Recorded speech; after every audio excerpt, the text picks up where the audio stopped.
G'day guys, welcome back to the channel. In this week's episode we're back on the XA sedan and I'm finishing off the quarter panels and all those bits and pieces that we talked about so we can get her off the rotisserie and get back onto the coupe.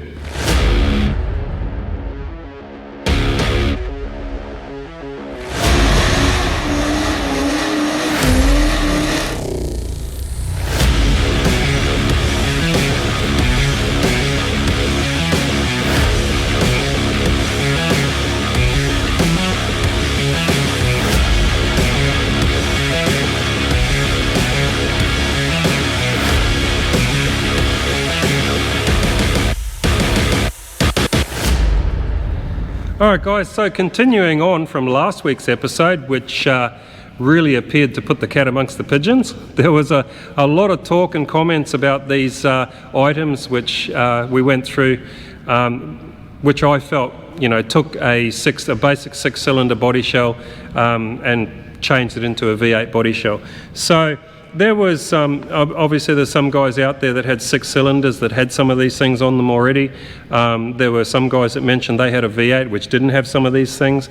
And I'm no expert, so I'm not going to tell you why. I can tell you what other people have told me, and that is that some of these extras, like say the braces on the chassis to torque box and stuff like that, those were apparently available on an Outback option. So if you had a 6-cylinder but you ordered it with an Outback pack, those things were placed on it to give the body extra strength for the rough roads. But say for example, if you had a V8 and it has a radiator support with no reinforcement in it, then all I can say about that is probably not the original radiator support. It's probably been replaced at some stage with a non-V8 one. So, I mean, back in the day, people probably didn't even worry about that. So if you had a bit of a smack in the front at the panel shop, it was probably a lot easier just to whack a new radiator support on. And yeah, that could be one reason. Another reason, and I mean, I hate to say that because I wouldn't want people to question what they've got, but it is possible that some cars were rebodies. So it may appear to have been built a 6-cylinder, but it looks like a V8 body shell, that sort of thing. And then there was the other side of it, whereby, remember, I'm talking about an early XA poverty pack, had no options, and so that's what I've got. So really it was about taking what I've got and making it more like a V8 body shell. So yeah, so we need to sort of keep that in mind as well. But it was really good to see all the comments and feedback, and I guess I learned a bit from it. Hopefully some of you guys learned a bit from it. And then the other thing also that I should mention is that from what I've gathered from other people and from what I've read, that let's say this is a very early XA that had none of those things. As time went on, Ford decided to add more of those things as more of a standard fixture, and from what I've been told, by the time they got to XC, pretty much all of them had it. So yeah, there you go. But like I said, no expert. I'm only going from what I've seen and from what I've heard. And at the end of the day, I was just trying to take a basic 6-cylinder car and trying to make it a little bit stronger and a little bit more like it should be if I'm going to do a GT tribute, that is. Now, another thing that was brought up, which I forgot about, and I should know about because I've had a GT, and that is the mounting points for the traction bars for the rear diff. Or tramp rods, whatever you want to call them. So normally there would be a hole in the chassis which has a sleeve in it to stop the chassis rails from crushing when you tighten the bolt up, and you can see that in this photo that I've put up. So it's something that if you're going to put these tramp rods on, that you'd want to do. You want to work out exactly where the hole needs to be, drill the hole and put a sleeve in it, and then either MIG or TIG weld it in. So there's that. And also what I didn't mention is with the diff bump stop that I showed you in the last episode, that's really only half of it. That's the part that's welded to the chassis, but the other part of it is there's a rectangle bracket which bolts to that, and then the actual rubber bump stop goes on top of the 9-inch diff. So you can see that in this photo here as well. So if you did what I did, then you'd also need to either find or purchase this rectangle bracket which bolts to it, and they're available for a lot of the aftermarket stores online. So there's that, and the tramp rods. What else was there? Somebody mentioned an angle brace between the back of the torque box and the sills. Now, I checked photos of my G10 that didn't actually have them, but I do remember seeing them on some cars. I can't remember what I saw it on. It was one of my cars, I think, and because I wrecked a couple of these coupes like a long time ago. It seems crazy now, but yeah, I wrecked a couple. And I remembered seeing something like that, and I remembered that it was so badly tacked on that when I was working on it, it actually broke off. So I'd like to look into that more. I did see something around the workshop here which looked similar to that. It was the long side was about 200 mil long, so we'll check it out. If I can find some photos, I'll put them up. So anyway, that's about it for the explanation of it all, and hopefully yeah, we all sort of like picked up something from that last episode. I know I learned a lot from it, from your feedback. So now in this episode, it's a matter of continuing on from there and getting the quarter panels finished and any necessary repairs done, getting it all painted and undercoated. So once we've done that, if there's, I'm not going to worry about the tramp rod sleeves on this at the moment.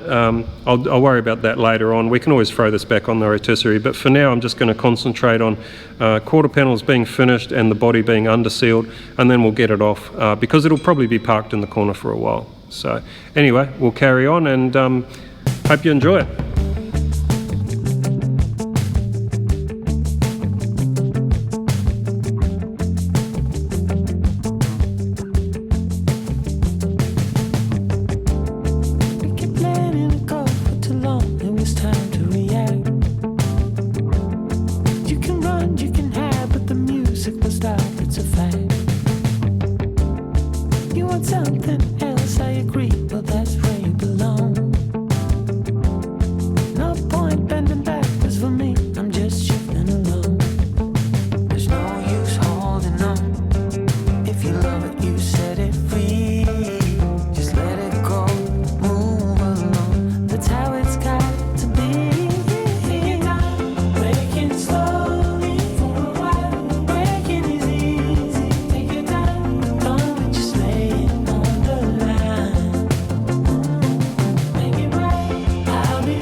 Quarter panel looking fairly good. Basically, I went over it again. I found, a couple of low spots that I wanted to fix up. So now that that's done, I'm pretty happy with it. And I decided to clean my spray gun. I pulled it all apart and soaked it overnight in gun cleaner. And yeah, it's looking really good. I reckon you should always try something at least once in life. So I'm pretty happy I tried that. Let's see if it works okay.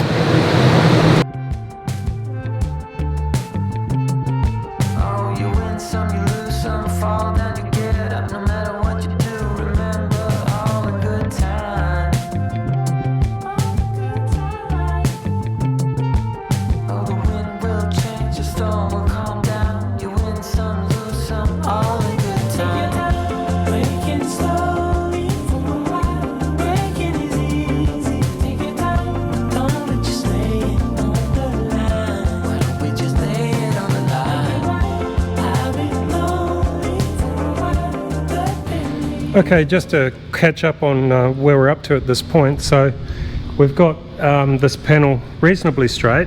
It's what did I say in the beginning? I'd get it roughed in. Definition of roughed in meaning it's rough and it's in. No, it's not quite that bad. So, but I did say that I was only going to do the bottom because whatever was necessary, you know, for the use of the rotisserie. But I've ended up doing the whole quarter, and you know, may as well. What the hell? And so I've just been over that with some 320, and it's amazing how when you think you've got it straight and then you go over it with something finer, how you pick up more things. So I've ended up finding that it was slightly high there, so we've broken through to some body filler, and just spotted a couple of minor irregularities. So there's, I don't know if it shows on the camera, but where the paint is slightly darker on that line, so that's just ever so slightly low. So just minor imperfections. So what I'm probably going to do, because there was so much work done on this body shell, is I'm probably going to go over it with a couple of coats of polyester spray filler and knock that back, and just try to get it as straight as I can before I go to a high fill. And then of course once it's in high fill, I'll do more rubbing and rub it back, and at the end of the day we're trying to get it as straight as we can. On the other side, I did something a little different. On the driver's side, I noticed that when I first went to scuff up the initial coat of epoxy, you know, to start laying the filler on, that I broke through to metal in way too many places. So I was obviously using too aggressive paper. I think I was using like a 180 or something. So on this side I actually used a 320, and yeah, so as you can see, I've broken through in way less places, just a couple of minor marks where I've broken through. So apparently 320 is okay for applying body filler, although I sort of prefer a better mechanical bond myself. I'd rather do something rougher, but yeah, in this instance I just wanted to make sure that I was, you know, that I kept as much epoxy under the filler as possible. What I might do, like where there's like right in little sort of like low spots and whatnot that the orbital didn't get to, I'm going to go over those with, I'll probably use 240 in those situations and just sort of like get a good bond.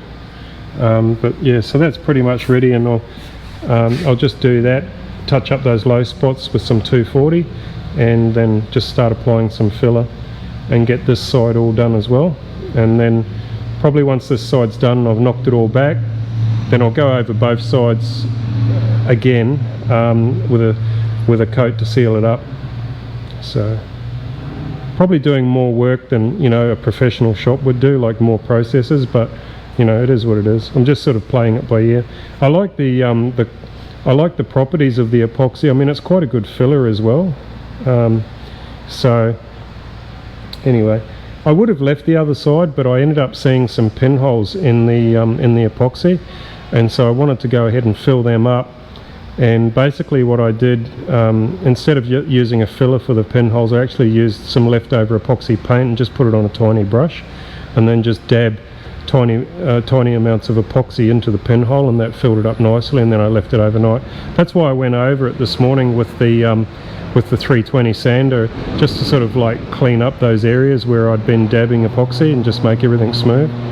So anyway, the lawnmower started up again, so I'll get back into it.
Alright, so I've got this product by Troton, is it?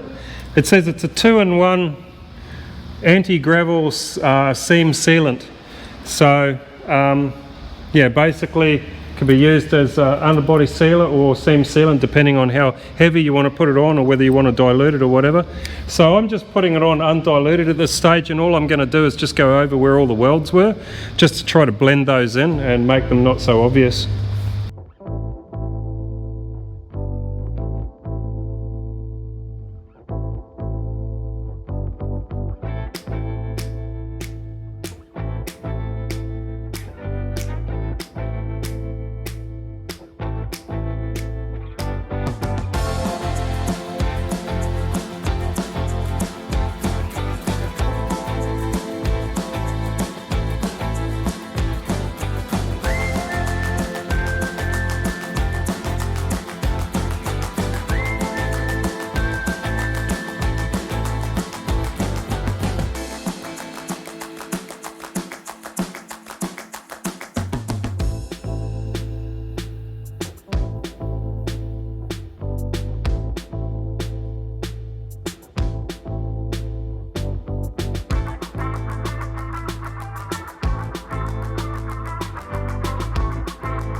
That's it for the underseal, and basically I've only come up to, say, just here, and then I've done all inside the wheel wells, and yeah, I did bring a little bit along the back here. So the main aim that I was going for was to just try to blend in where all those patches are in the floor pan. Never be able to sort of really make them go away unless you're going to put a hell of a lot of work into it. But I think for what the car is, I think this is fine. We've pretty much blended them in, and even up the front here where I had to do all that bashing to the floor pan, it doesn't really look too bad considering.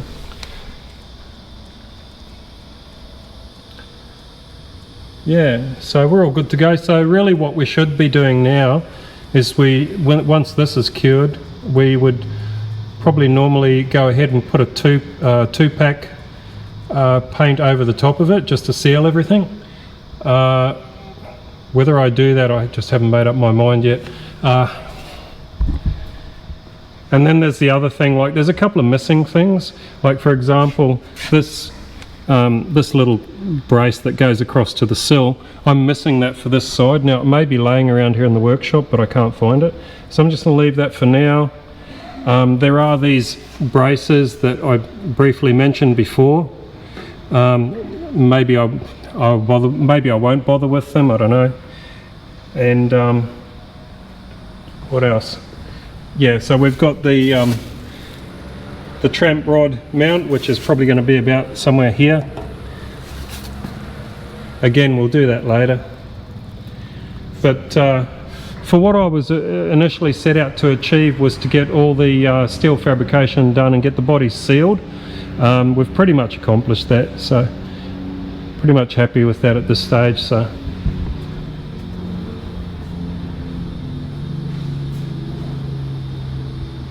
I think we can go ahead, take the paper off, and go ahead and lift her off the rotisserie.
Alright guys, that's about it for this episode. So I've pretty much got what I wanted to get done on this XA sedan for the time being. And getting it off the rotisserie, freeze the rotisserie up for the coupe to go on shortly. So as far as that goes, we're just waiting for the engineer to come over and check some of the things that I've been doing on it. Once that's all done, it'll be onto the rotisserie to start welding all the front end in and whatnot. As for the sedan, like I said, that's it just for now. The next stage on the sedan is probably going to be getting the panels dipped. So I'll be getting the 4 doors and the boot lid and possibly a bonnet. When I say possibly a bonnet, I'm not sure, because I've got a genuine GT bonnet which is completely trashed and rusted out. And I'll probably be transferring the holes for the scoops and the lockdown pins onto a second-hand bonnet which has apparently already been blasted. So with that, I may actually just unpick the spot welds and take it apart and just see how it looks underneath. But you're definitely, with the 4 doors and the boot lid, we'll be sending them away to get them dipped. And then it'll be a matter of just, seeing if they need any bodywork or whatnot. So anyway, like I say, that's about it for this episode. Thanks for watching, and we'll catch you in the next one.